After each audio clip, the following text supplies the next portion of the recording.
Hello everyone, I'm Frances Holmes. So as said, I am Head of Technical Innovation at Thales, which is a global engineering firm for those who don't know.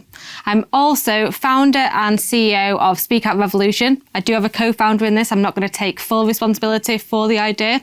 Speak Out Revolution is an award-winning not-for-profit in the diversity and inclusion space in your workforce, with a special mission to cancel the culture of silence on workplace bullying and harassment. And we'll come to that in a bit later on. But today I want to talk to you about owning your own career, because I truly believe that until you can own your own career and be comfortable in it, you won't thrive within it. Owning your own career is a really hard thing to do, especially when you're starting out. You're very much swayed by other people's influences and what people think your career should be. I have hashtagged this as this is what a career looks like, but this is what my career looks like, and I don't expect anyone in this room to have the same path as me, nor should you. I want it to empower you to own your own career and really figure out what you want to do going forward. Because your career starts being influenced very early on. You're all sat down and asked, what do you want to be when you grow up? And realistically, when you're a child, you only know what other people around you have been doing. You only know what your parents, teachers, family members do. It's the wrong time really to ask you that question. We also normally pick a very traditional career path, want to be a doctor, a chef, but realistically, they're only the traditional career paths that are out there. We don't look outside of what we already know. I wanted to be a fashion designer. Sadly, that did not come to fruition, but I did try. At this stage, we also think that we're asked this question because there's a goal we all want to be working towards. We all think there's something to aim for and that we should take a nice, easy path to get there. Schooling also sets us up in this way because there are steps in our schooling that we take. We know what to expect next, we know what we're working towards, and realistically, when we get out into the career force, that is not what a career is like at all. There is not one set path to your destination or one destination for you to work towards. So working towards that one goal is an unrealistic achievement for us. We also get to the point where we have the illusion that we can own our own careers from when we're children, because we pick our options at GCSE, going to college, university, doing an apprenticeship. These are all options for us, but we are given them at 14, 15, 16, when we really do not know what options are out there. And yet these are the most important things we'll ever do. Picking out the right A-levels or right GCSEs are really going to impact the rest of your life. Apparently, I can assure you they do not. But picking your major, what are you going to do?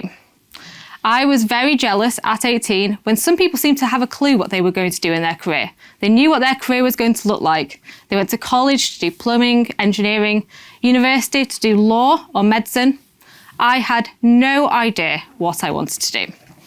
At this point, my parents wanted me to go to university. It's the path they'd gone, so it's kind of an easy path for them. They knew how to educate me and how to get me there. I threw some roadblocks on the way because I am dyslexic. So being dyslexic meant that I was going to have different challenges and different barriers that they did not understand. For me though, this was the great opportunity because it allowed them to look outside and see what was else out there, see what wasn't their career path. And we talked to lots of friends, family members, tried to figure out what other options if I could not get to university. It was the best opportunity that I got in my early career, I guess, because it opened many doors. I didn't just have to take the path that my parents had taken. I looked at so many different other jobs that are out there. However, I suppose luckily for my parents, at 18, I did go to university. Not because it was the right career option for me, but because I had no idea what I still wanted to do in my career. So it gave me another 3-4 years to figure it out and see what I could do. So I actually picked maths, and I feel like maths is the worst subject to tell people I did because everyone's like, oh my God, you must be so clever. But that is not the case at all. You've got to remember, because I'm dyslexic, I have certain challenges that meant maths was the right option for me. It played to all of my strengths and none of my weaknesses. Because I'm dyslexic, I do not remember anything. This whole presentation, I've not said anything that I'd planned to do because it just doesn't go to plan. So things like history, biology, I could never do. I could never remember the facts or figures or anything like that to get me through those exams. Also, most people here know that dyslexics have some issues reading, so reading was not my forte.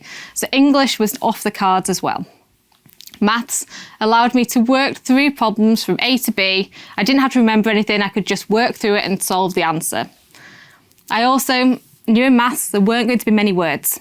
There was definitely numbers and letters, but not full sentences. So it made my life a lot easier as well. So doing maths at university, for me, played to my strengths and was the right thing. I don't want the illusion that it was a really hard subject for me.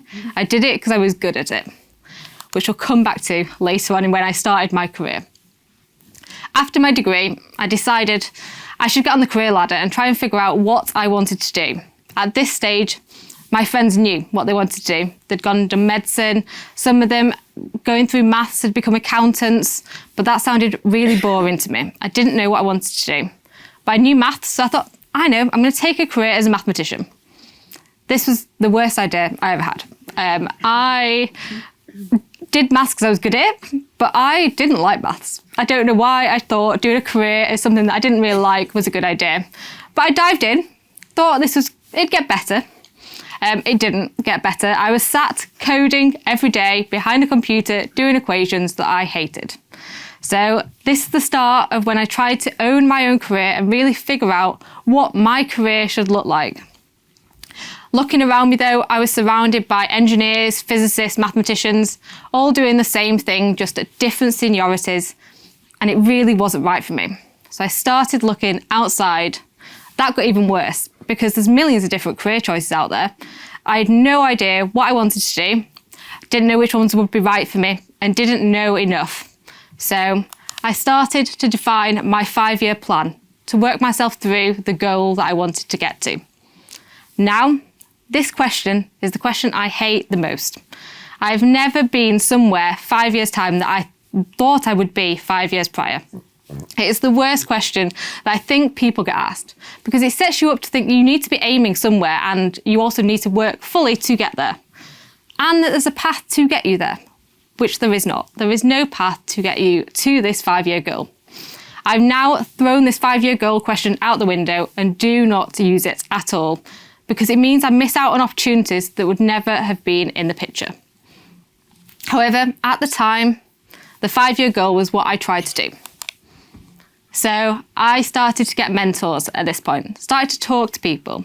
As I said, networks really is your best bet to figuring out what you want to do in your career. I also read a lot of self-help books during this time, some good ones, some really bad ones, but I definitely took stuff away from them all. And the one piece of advice that I'm going to share with you is the piece that I still use today every time I get a new opportunity. And that is to put all of your tasks that you currently do in a list. Everything you do in your current role and separate them into 3 different columns. A hate column for everything you absolutely loathe about your job. Things that you want to stop doing and you want to avoid doing every time you go into the office. And then a love column with everything you actually like doing in your job. The things that get you out of the bed in the morning. And then the middle column of the things that are a bit meh, really. Like you could give or take them. Because there's going to be stuff in every role you do that are in that category. But for your next role, try and take the majority from the love column and leave the majority of the hate column behind. This is not always going to work, there's going to be give or take, but do try and prioritise your love column with everything you do next. So for me, this took me into business consultancy, but with a technical slant. I could still do all the cool tech, talk to the SMEs, but I no longer had to do maths.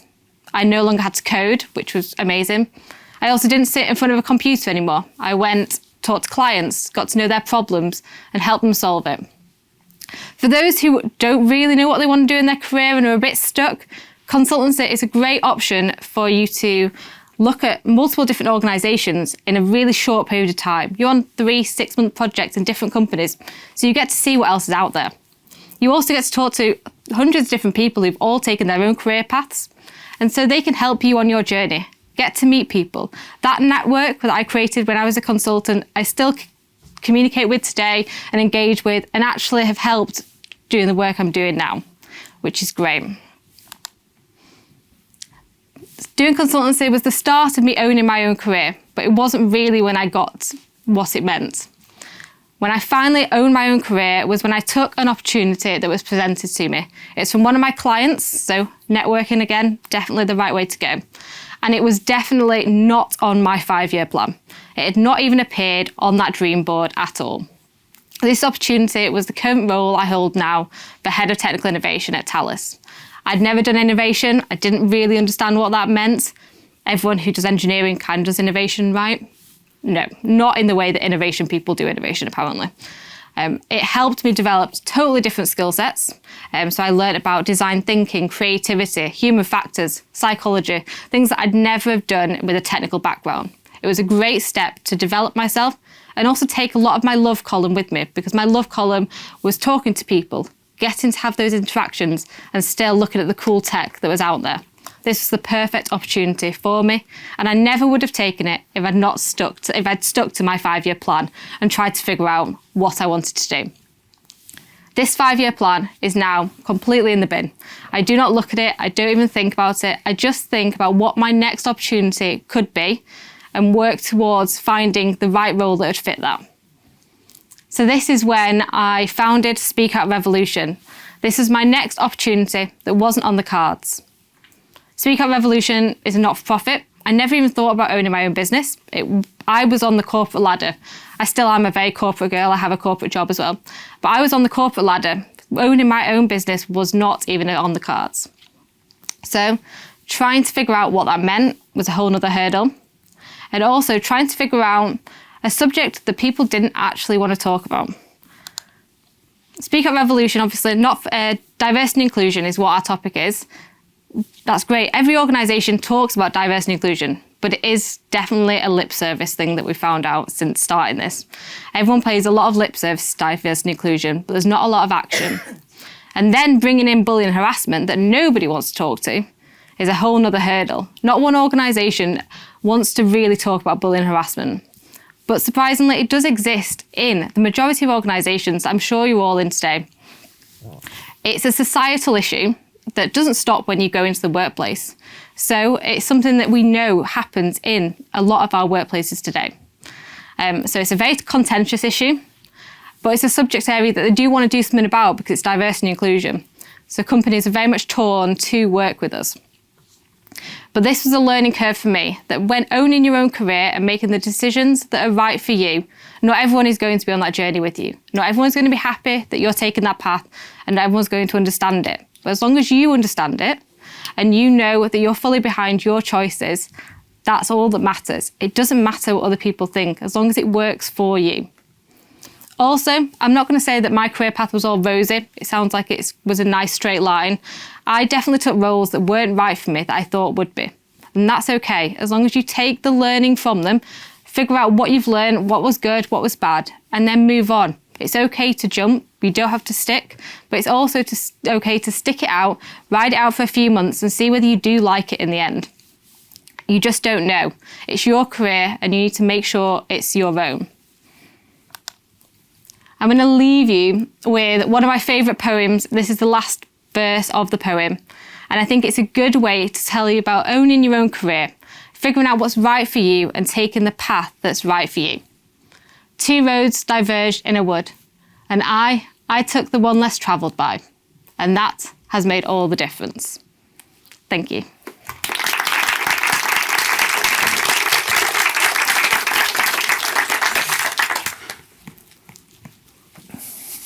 Thank you, Francis. I'm coming over here for a change of scenery. I've been standing over there all day. It's a completely different angle this side. Thank you. Now, before I ask any questions from the floor?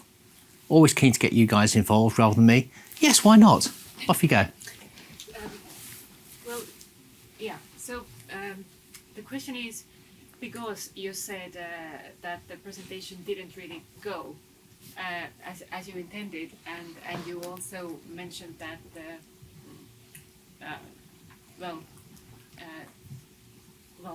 I wouldn't say condition, but special nature. How do you prepare with that in mind for your talks? So I practiced this presentation about 20 times and still did not say anything that I planned to do. There was a few key points that I made sure that I had, but I'm now thinking back and there's definitely bits that I missed. So I think it's okay just to roll with it. And the preparation for me is practicing and then ignoring it. Practice does not make perfect. It just goes out the window. But you've just got to own it and just go with it. No one here knows I did it wrong. It's fine. But, I know, yeah. Damn it. but do you find you still need to practice it 20 times? So just in your own head, you're comfortable doing it, even though you know what you actually deliver is nothing that you've rehearsed?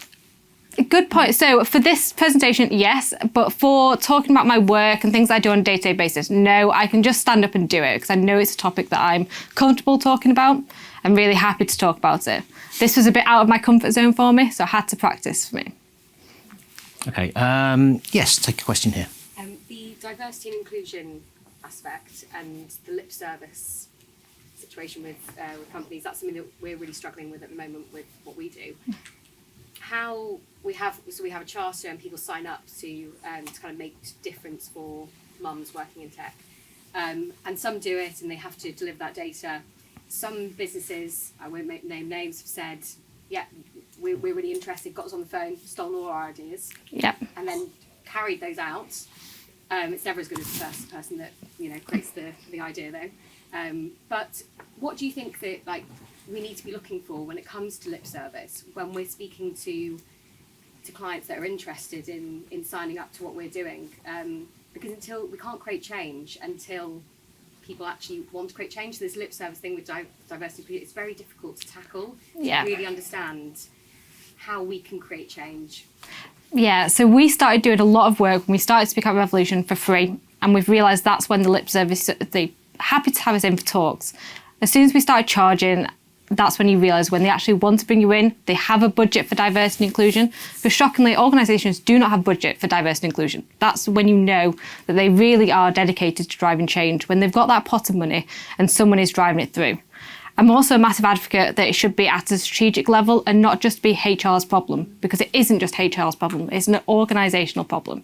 So until they have a budget and it's got service from the top suite, just ignore them, I think, is the best way to say it, because they're not ready to drive the real change and it is just going to be lip service and it's not going to help their employees. Yeah, we do have a charge and it's tiered, so it's dependent on how big the company is, etc.